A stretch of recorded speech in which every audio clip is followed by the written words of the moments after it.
Assalamualaikum warahmatullahi wabarakatuh. Selamat berjumpa kembali. Mudah-mudahan kita selalu dalam keadaan sehat walafiat. Hari ini tanggal 5 bulan Oktober 2024. Kita bersama-sama lagi membuat resume fundamental saham dari laporan keuangan masih di triwulan 2 2024. Kali ini kita akan membahas BJTM dan kuas ya. Kita akan melihatnya dari segi value investing. Kemudian bahwa pembahasan kita atau analisa kita ini adalah bahan pertimbangan tambahan, bukan perintah untuk melakukan aksi beli atau jual. Karena setiap investor itu punya pemikiran, cara dan sistem masing-masing. Pembahasan kita ini bukan untuk melebih-lebihkan ataupun menjelekkan sebuah emiten, tetapi kita mendasarkan kepada data yang kita dapatkan. Titik akhir dari pembahasan kita ini adalah untuk menemukan saham yang berada di valuasi murah, kemudian juga membagikan dividen. Karena apa? Kita berusaha untuk mendapatkan emiten yang bisa kita hold lama ya. Mudah-mudahan bisa lama, karena inti dari sebuah investasi itu adalah kita istilahnya itu mempertahankan diri. Kita punya pertahanan dulu, kemudian kita juga punya jalan keluar. Ketika misalnya emiten ini ada permasalahan dalam perjalanannya, kita masih punya jalan keluar dari dividen yang dibagikan. Itu yang pertama ya. Kemudian capital gain, mudah-mudahan dengan fundamentalnya yang bagus, capital gainnya akan meningkat dari waktu ke waktu juga. Baik, yang pertama kita akan membahas BJTM, Bank Pembangunan Daerah Jawa Timur ya. Kita punya dua data di sini ya, yaitu triwulan 1 dan triwulan 2. Secara umum data awalnya ini ya, dari data awal ini semua data di bagian atas ini bagus. Hanya satu yang jadi concern kita, bahwa perusahaan ini punya free cash flow-nya minus ya. Dan ini adalah TTM, trailing 12 month, artinya di setahunkan dia ini minus 50%. Berarti istilahnya mereka ini mungkin di saat-saat berikutnya mereka memerlukan dana tambahan untuk menggerakkan roda industri mereka. Karena mungkin saja begini, bahwa perusahaan ini kekurangan free cash flow-nya. Kenapa? Karena istilahnya memberikan pinjaman banyak, tapi kan mereka memerlukan waktu untuk pengembalian. Nah, dari sini mungkin mereka kekurangan cash flow-nya ya, free cash flow-nya kurang. Mungkin itu yang pertama. Selanjutnya kita akan membahas dari segi datanya ya, bahwa perusahaan ini di triwulan 1 untungnya 12%, di triwulan 2 ini 12%, 11% ya. Itu yang pertama. Ada sedikit penurunan dari segi keuntungan. Ini benarnya dilihat dari EPS dibandingkan dengan modal ya. Dari segi permodalan ada peningkatan ya. Kemudian dari segi keuntungan ini ada penurunan dari triwulan 1 ke triwulan 2. Kemudian dari segi harga ada penurunan juga. Lain-lainnya ini dana pihak ketiga berkurang 2%. Kemudian lain-lainnya ini oke ya, tidak ada masalah. Selanjutnya kita membahas dari segi rasionya, perbandingan.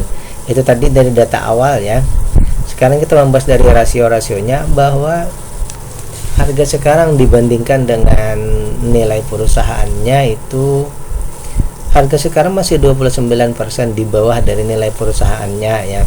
Berarti ada rentang ya, dari harga sekarang ke nilai perusahaannya itu 29%, ke maksimal, kalau ke maksimal harga itu ya, dari book value 2 1.500-an, berarti masih ada rentang kita untuk mengejar profit. Di sini ada sekitar 182%.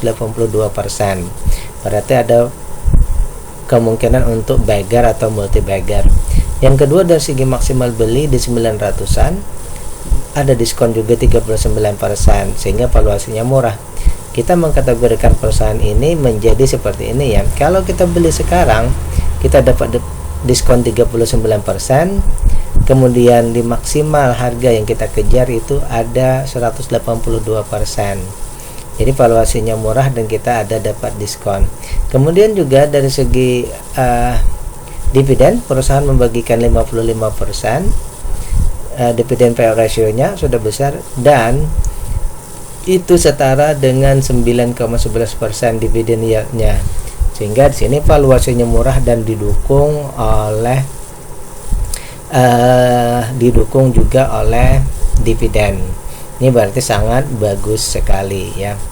Kemudian untuk data ketahanan perusahaan ya, ini satu tadi yang menjadi masalah, yaitu free cash flow-nya yang minus 50%.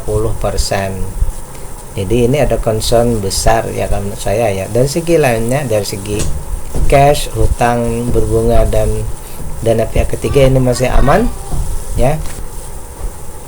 Dari segi ketahanan tadi oke. Satu concern terbesar dari free cash flow.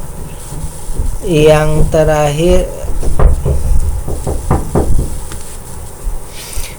dari segi kepemilikan ini 20% saja yang masyarakat retail ya, dan 20% itu pula yang ditradingkan ya di bursa. Sehingga untuk perusahaan ini dapat kita ambil sebuah kesimpulan awal bahwa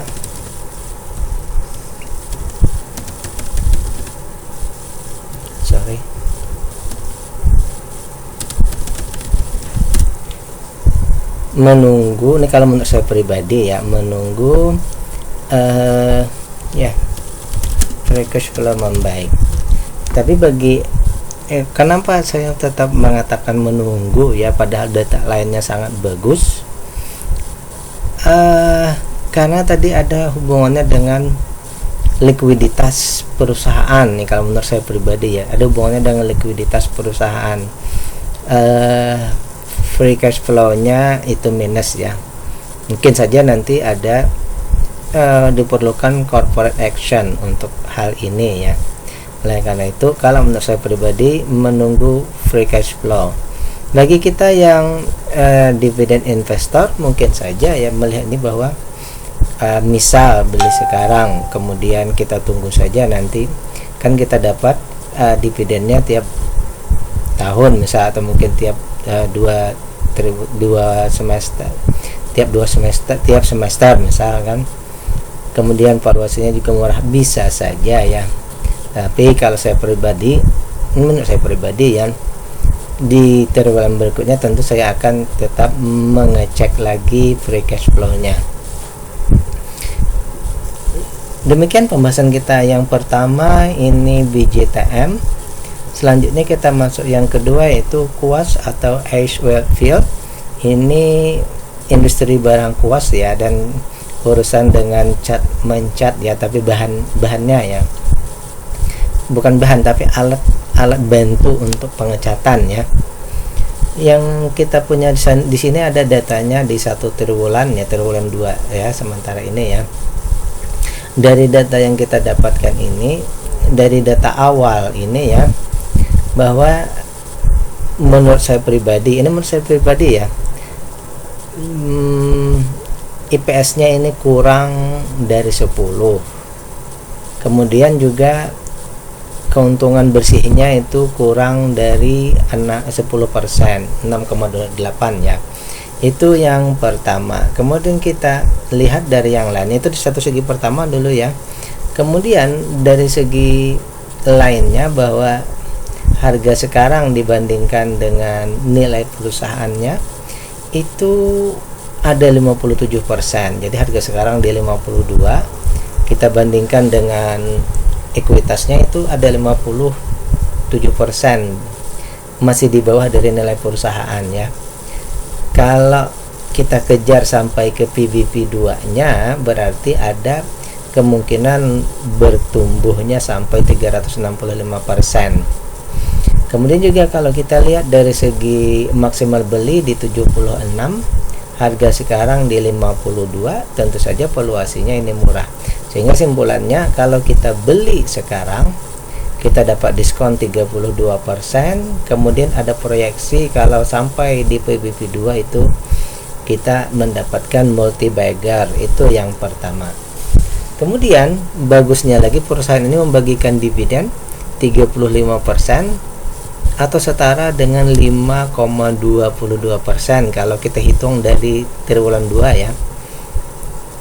Berarti ini dividennya besar, dividen pembagiannya, dividen payout ratio juga besar ya.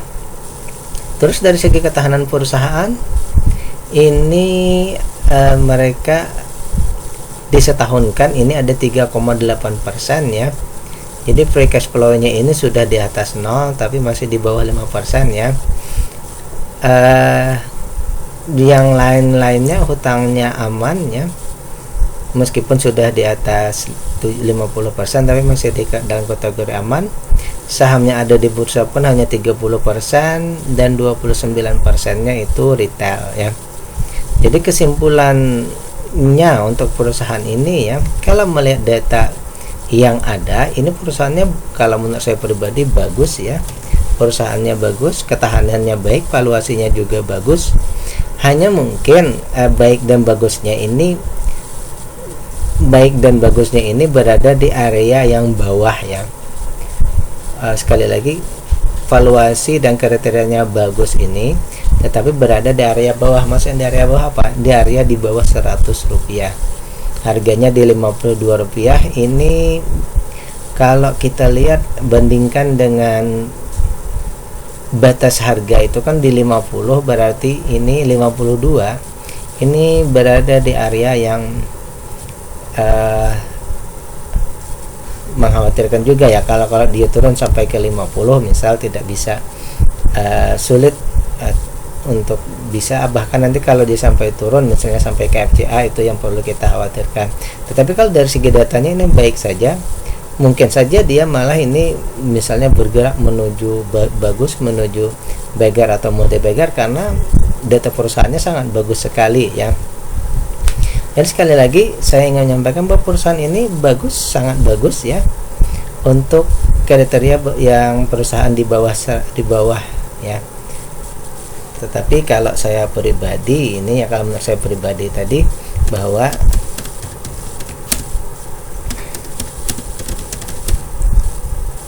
menunggu EPS-nya membaik. Kenapa? Dalam artian bahwa dia di atas 10, kriteria saya pribadi kan di atas 10. Tetapi kalau kriteria, menurut kriteria pembahasan saya, bahwa perusahaan ini bagus ya, tetapi karena dia di bawah 10% dan keuntungannya di bawah 10 rupiah, mungkin saya akan menunggu lagi perusahaan ini untuk bisa keuntungannya di atas 10 dan di atas 10 rupiah dan di atas 10% ya. Itu yang menjadi concern pemahaman saya ya. Jadi untuk dua perusahaan yang kita bahas hari ini, yaitu BGTM, ini perusahaannya sangat bagus juga, hanya free cash flow-nya yang kita concern lebih jauh. Kemudian untuk kuas atau Ice Oldfield ini tadi, bahwa semua datanya sudah oke, hanya tadi bahwa keuntungannya itu di bawah 10 rupiah dan di bawah 10% ya. Dari segi lainnya ini sangat bagus sekali ya. Tinggal selanjutnya adalah ini tentang masalah mungkin kriteria kita berbeda, mungkin para investor lain bahwa tidak masalah misalnya EPS di bawah misal itu, maka mungkin saja bahwa dengan EPS 7,5 ini Anda bisa saja membeli ya, dengan risiko tentu saja ditanggung oleh masing-masing ya, sama dengan BGTM ini tadi. Demikian pembahasan kita. Bila taufiq wal hidayah. Assalamualaikum warahmatullahi wabarakatuh.